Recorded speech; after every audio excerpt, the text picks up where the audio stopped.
Yeah, I'll react to that, sure.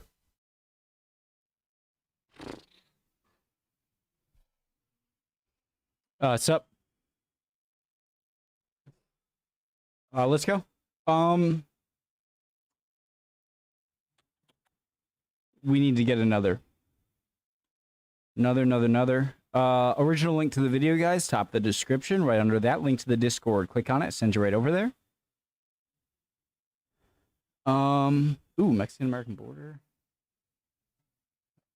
I want to pick one more just to have it. A history one. Oh yeah, Italian monarchs family tree. I'm gonna do that. Hi, this is Matt Baker. And I think Today, there was a I love useful charts. I just watched that. Ba-da-da-da-dun.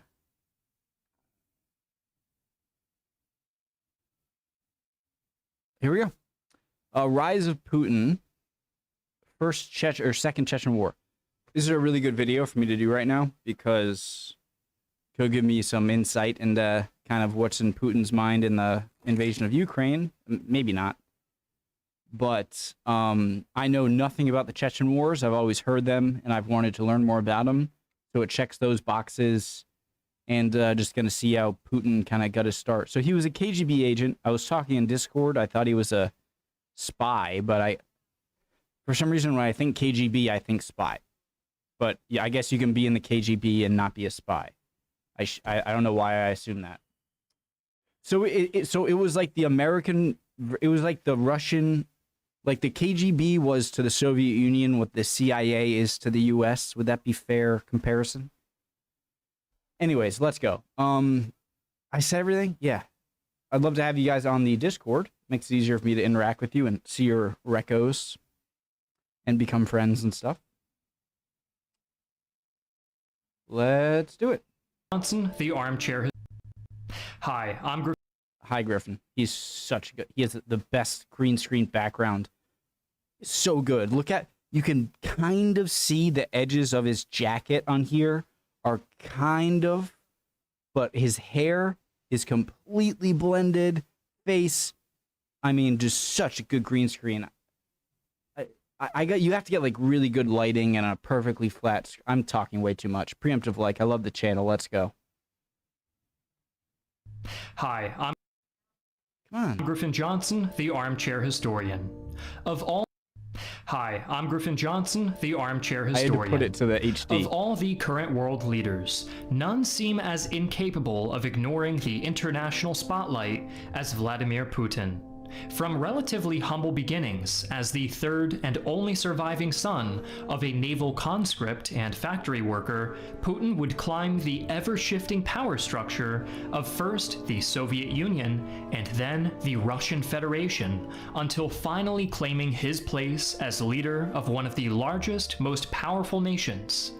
But Putin's rise to prominence amongst his peers is inextricably linked with the Chechen Wars, a series of conflicts fought over control of the country of Chechnya in the northern Caucasus.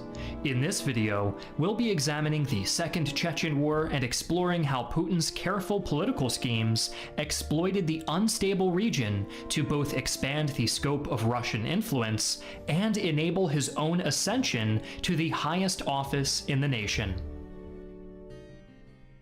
In a region as ethnically diverse as the Caucasus, being able to understand and communicate with the local population is vital.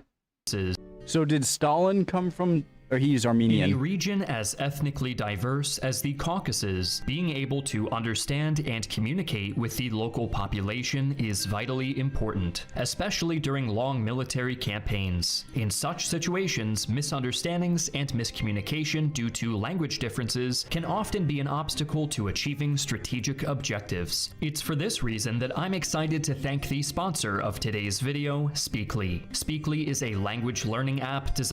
Guys, make sure this is important, okay? Please, if something interests you in the videos I watched on an ad they have, please use their link.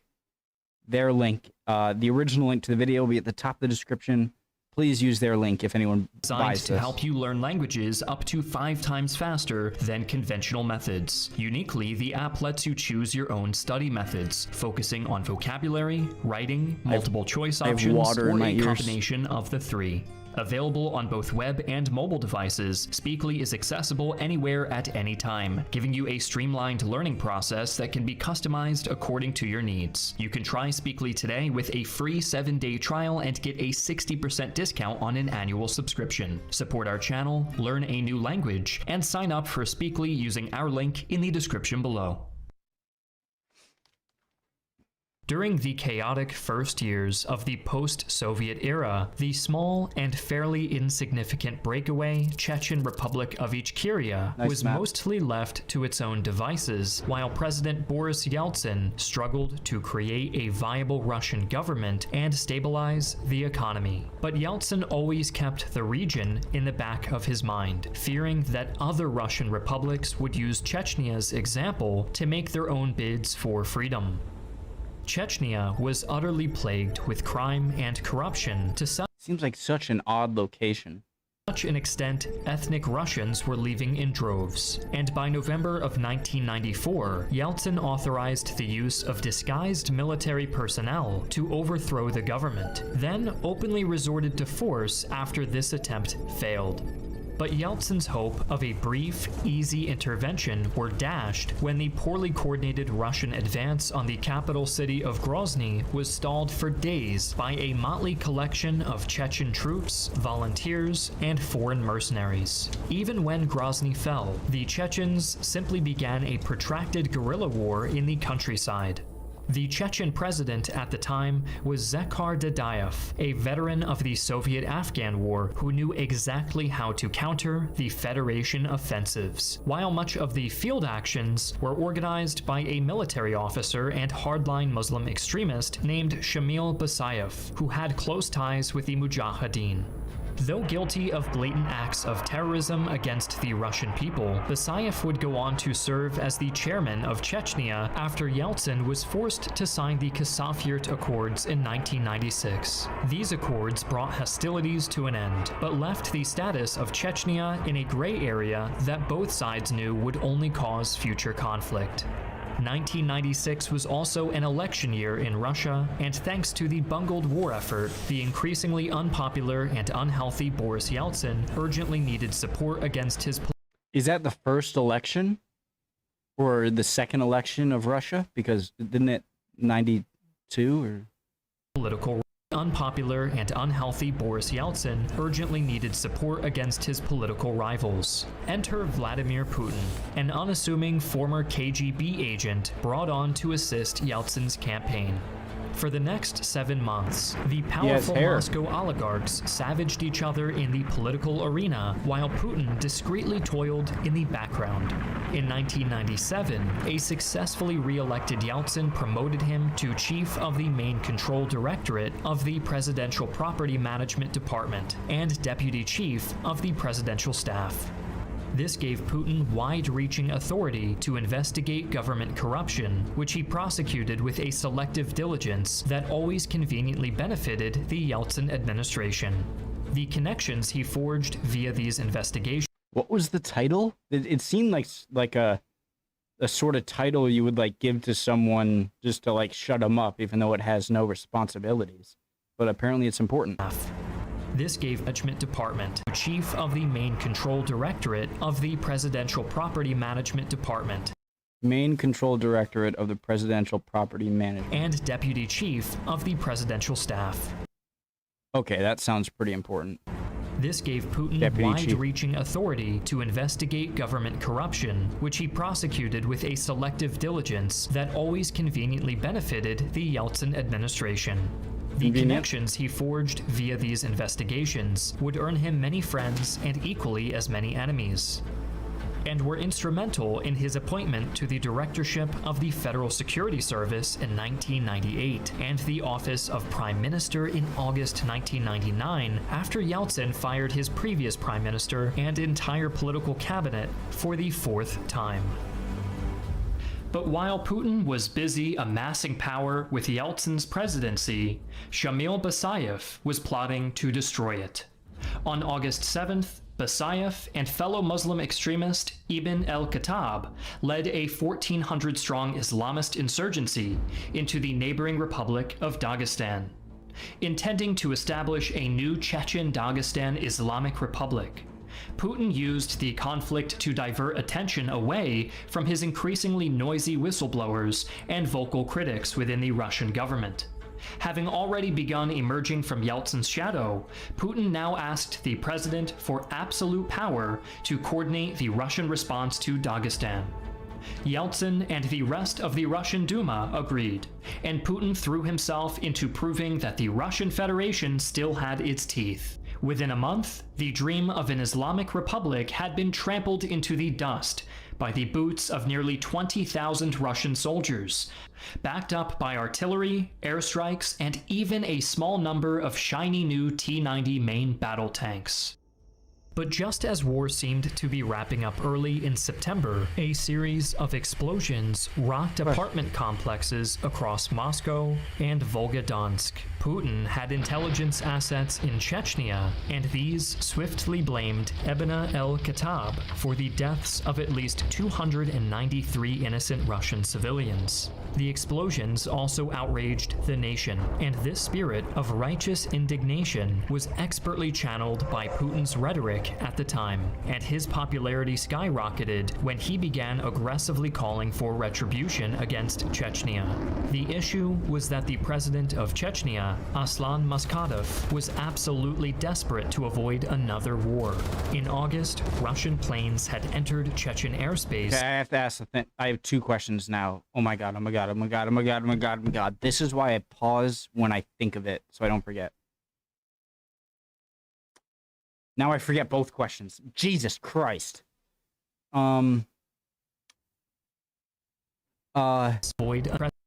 Aggressively calling for retribution. Oh. I will always, like, lend my ears to someone's argument of a false flag thing.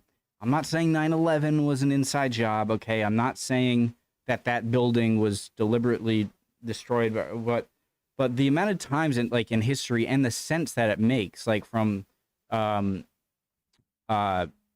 was it? The sinking of the Maine, right?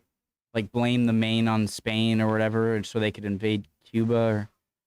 But just the fact that it's so obvious that if you are in power and you need to do something, and having the population patriotic and on your side gives you that green light, then that is just such a useful thing to set up a thing that explodes or that angers the population, but that you actually did, claim it was someone else, and then go to war. I'm not saying everything is every false flag conspiracy like 9/11 or something. I don't think 9/11 was a false flag, okay?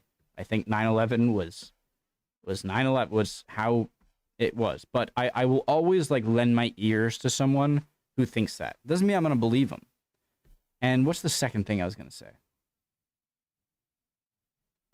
Against Chechnya. The issue was that the president of Chechnya, Aslan Maskhadov, was absolutely desperate to avoid another war. In August, Russian planes had entered Chechen airspace and bombed retreating mujahideen, but Maskhadov refused to retaliate. I'm trying to think of it, and it's making me not pay attention. If I think of it, I'll think of it. To avoid another war. In August, Russian planes had entered Chechen airspace and bombed retreating mujahideen, but Maskhadov refused to retaliate. While Putin prepared to attack, Maskhadov was practically screaming his desire to negotiate from the nearest rooftop, going so far as to repeatedly try to telephone Yeltsin personally, only to be ignored at every turn. Of course, absolutely none of this mattered to Putin, and on the 30th of September, 90,000 Russian soldiers thundered across the border into northern Chechnya, now led by experienced veterans of the 1st Chechen War. The Russians reacted to urban guerrilla warfare by simply flattening every piece of available cover with gratuitous amounts of artillery fire and airstrikes. The local Chechen village elders were politely told to expel any rebels and submit to occupation, or have their settlements declared terrorist bases and subsequently bombed to rubble. By early November, the Russians were advancing across the Terek River straight towards Grozny to surround it and blast the defenders into submission with overwhelming firepower. On the 12th, Gudermes, the second largest city in Chechnya, fell to the Russian advance, and just a few weeks later, the first troops reached the outskirts of Grozny and began the siege. Over the next 2 months, Grozny was subjected to constant bombardment, while Russian troops secured strategic positions in the suburbs and skirmished with their Chechen counterparts, who often tried disguising themselves in Russian uniforms during nighttime raids. In early December, the nearby city of Argon fell after significant resistance that left several hundred Russians dead or wounded. With its capture, Grozny was surrounded, and the real attack could begin. The Russian plan of attack involved dividing Grozny into 15 sectors, reconnoitered one by one to identify enemy strongholds. These would then be subjected to long-range bombardment before sappers created safe corridors for infantry to secure the sector. The bulk of the street fighting would be done by loyalist Chechen militia under the command of a former mayor of Grozny, Bislan Gantamirov. Backing up the militia were 2 MVD brigades and several units of the feared Russian Special Forces operatives, the Spetsnaz. The operation was intended to reduce the mobility of Chechen defenders and create a spiderweb of Russian-controlled areas throughout the city.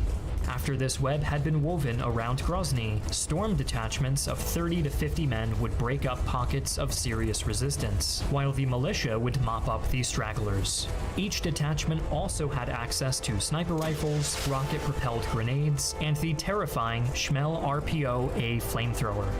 On the 24th of December, the first Russian soldiers advanced into Grozny, escorted closely by tanks and backed up by BMP infantry fighting vehicles that also acted as field ambulances.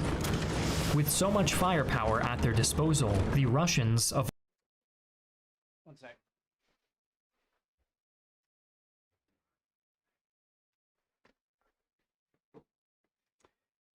I remember what I was gonna ask. It's really important, so I just gotta write it down. It's a big question, so.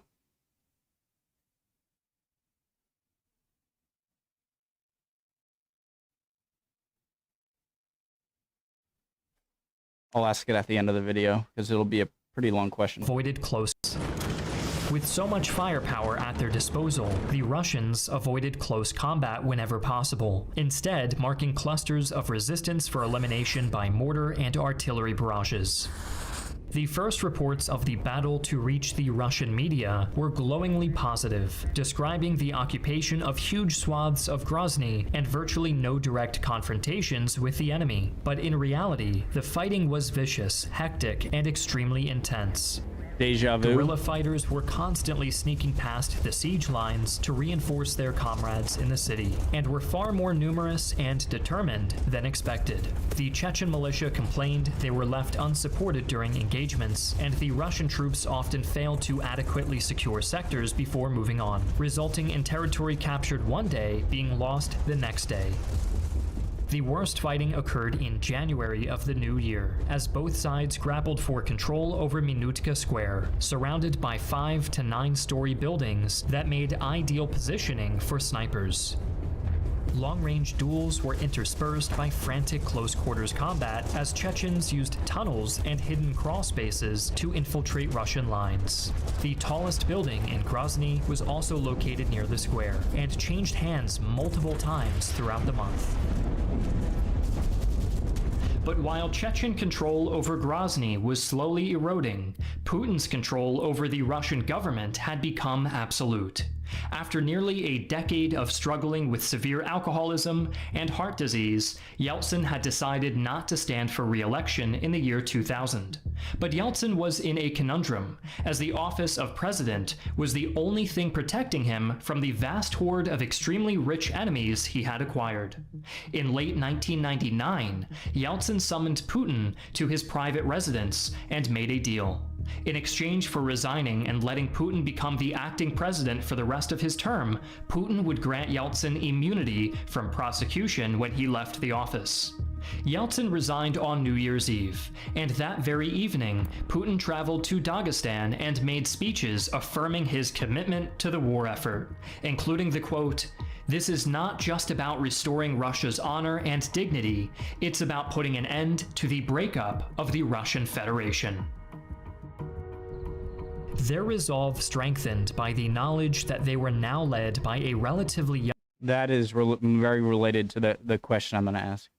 Their resolve strengthened by the knowledge that they were now led by a relatively young, healthy, and highly energetic leader instead of the aging, sickly, and horribly unpopular Yeltsin. Russian troops continued to push into the Chechen capital. By January, Grozny had earned the highly prestigious title of the most battle-damaged city since the Second World War, with vast sections having been utterly obliterated by weeks of Russian shelling. Early January saw the fiercest fighting yet, as the Chechen rebels mounted a last-ditch counteroffensive that saw guerrillas popping up behind enemy lines in Argun, Gundermes, and Shali. By this point, Russian paranoia was at an all-time high, and there are many allegations of Federation soldiers indiscriminately murdering civilians to root out disguised insurgents, or simply out of sheer frustration at the continued Chechen defiance. Reminds me of American soldiers in Vietnam.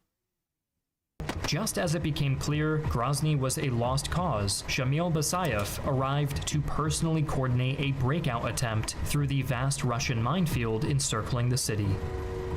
On the 29th, Basayev and his officers led the way through the mines, marking the way for their beleaguered subordinates.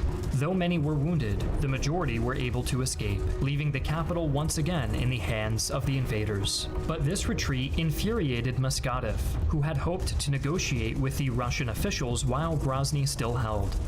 To make matters worse, many survivors of the battle crossed the border into neutral Georgia, which the Russians cheerfully used as an excuse to conduct airstrikes into Georgian territory. This sent a clear message to other nations. To make matters worse, many survivors of the battle crossed the border into neutral Georgia, which the Russians cheerfully used as an excuse to conduct airstrikes into Georgian territory.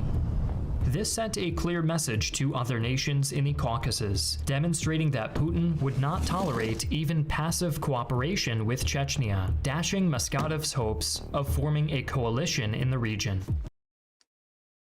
Dagestan? Is that now Azerbaijan, or is that now part of Russia?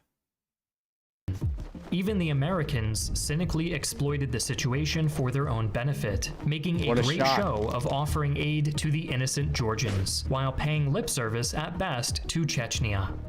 Alone, isolated, and forced to rely on wanted terrorists for the defense of his country, Muskadev was in an untenable situation. His every attempt at peace talks were sabotaged by Muslim radicals, and the legitimacy of his government had been forever tainted by his association with men like Basayev and El-Khattab.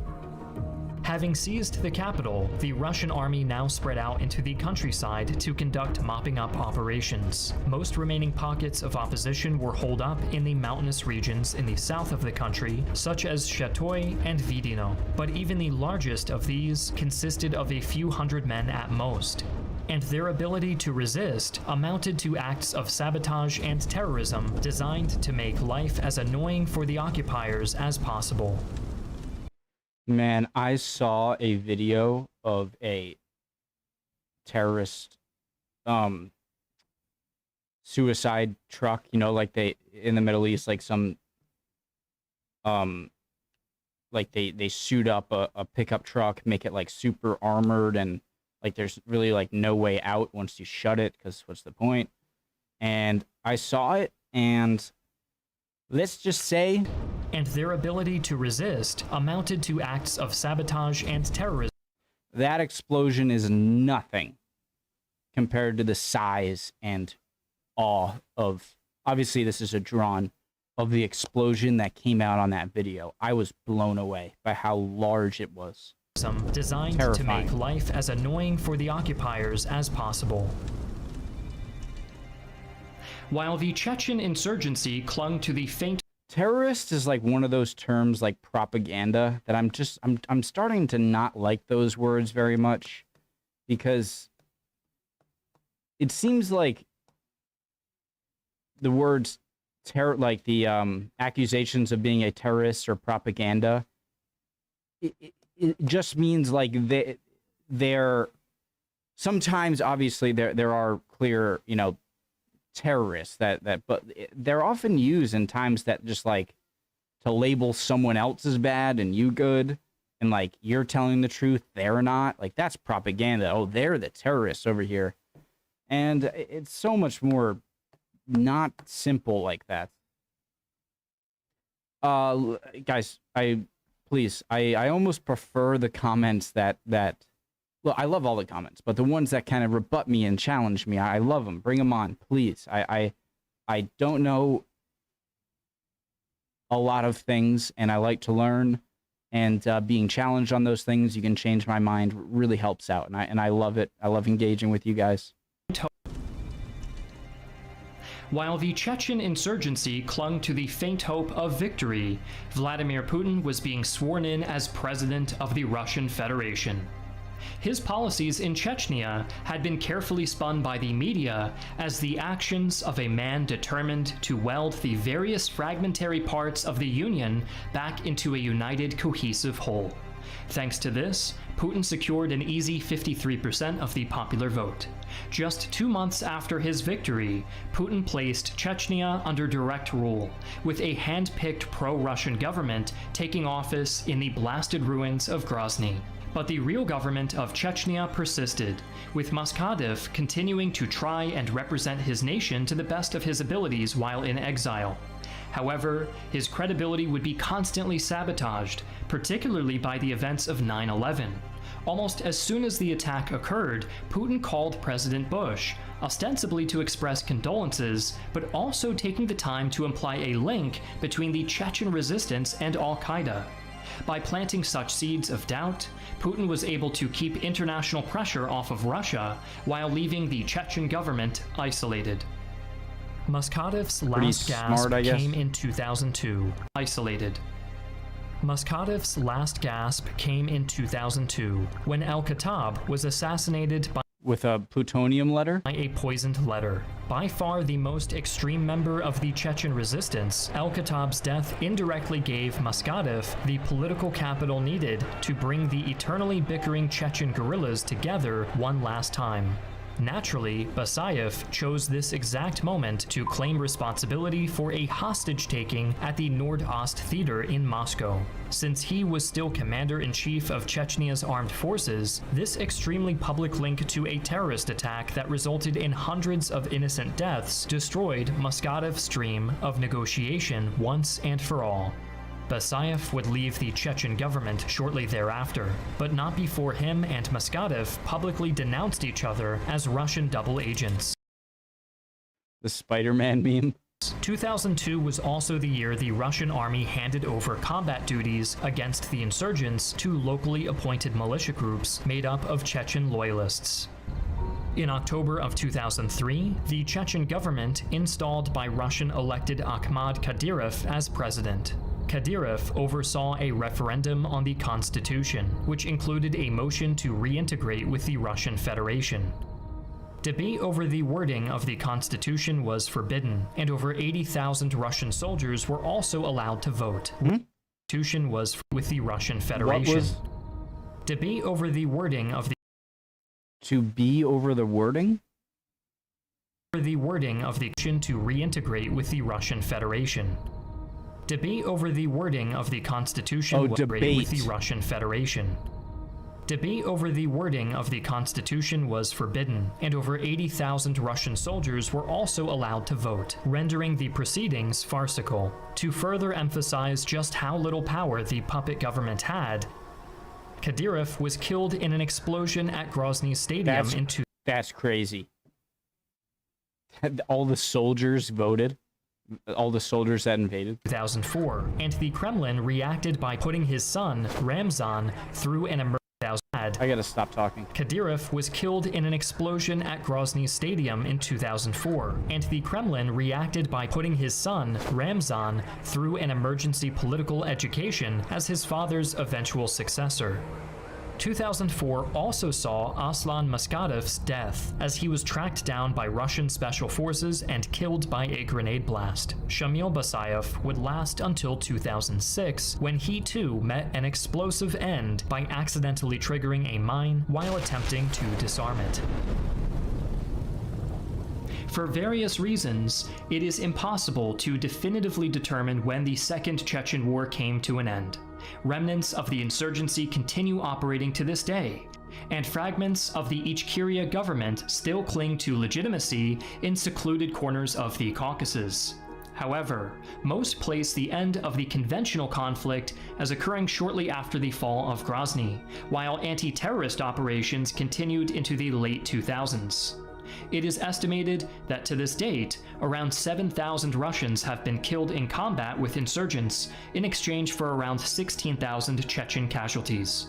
The civilian toll is up to 10 times higher, with both sides accused of extensive war crimes against innocents, and acts of terrorism by Chechen extremists having killed at least 600 Russians outside the borders of Chechnya itself. When I look at Griffin on this channel, it's like he's the student. He's like as a YouTuber, like he's the student that like I wish I was.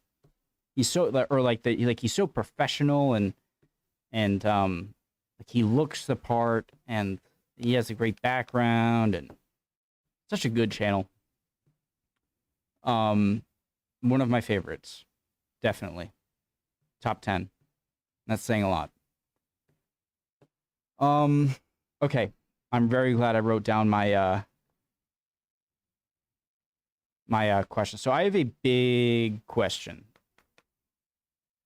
And so I wrote down Putin rebuilding USSR question mark. And then how did it collapse? So I'm going to start with the how did it collapse. So you know how the Soviet Union just the collapse of the Soviet Union, the fall of the Soviet Union in 89 or 90, 91 was, I think 89 was the Berlin Wall, and then it fell in 92. I can check right now. USSR. Yeah, so 1993, pretty much. Well, December 30th, 1992. Area 8.65 million square miles. So it lost a quarter of its territory, because I believe around a quarter, because I believe the area of Russia today is 6.6 million square miles. 6.6. Yep. So the fall of the Soviet Union was in 1922, or in, sorry, 1991. Oh God, where is it? Come on.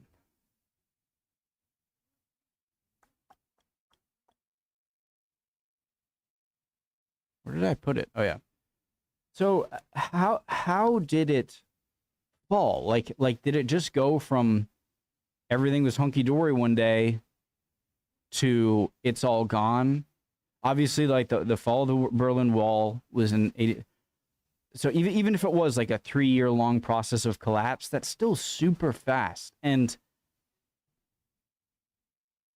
like, what happened in Russia that, like, the nail in the coffin that, like, all right, it's splitting up, and then, you know, all of these countries, you know, have, you know, Kazakhstan, a lot of the Eastern European countries. Just how did it go about collapsing?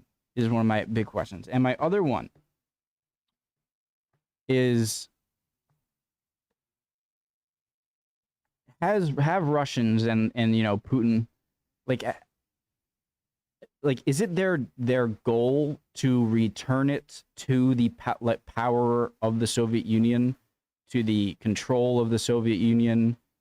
Like it just seems like they haven't been on a path to just like, all right, these are our borders now. Let's try and rebuild in like a capitalistic or democratic way or something like that. Obviously that, I just wonder, like, is that the goal of Russian presidents, Russian leaders since the end of the Soviet Union? It's just like, not to like become a prosperous Russia, but to become a prosperous old Russia, like with the old borders and influence and everything. I'm not saying that they're going to get their actual land borders restored to pre-collapse levels or whatnot, but it doesn't seem like they're over it, you know? Like it does not seem like they're over it, and they want that position again. And hey, what country doesn't want to be more powerful, you know? So those are my two big questions. Amazing video. I should keep closed captions on more often, not just for my benefit, but for you guys as well. Okay. Love y'all. Hope you're all doing well. Can't wait to see your comments. Hope you learned something or can teach me something. And I'll see you guys next time. All right. Bye, guys.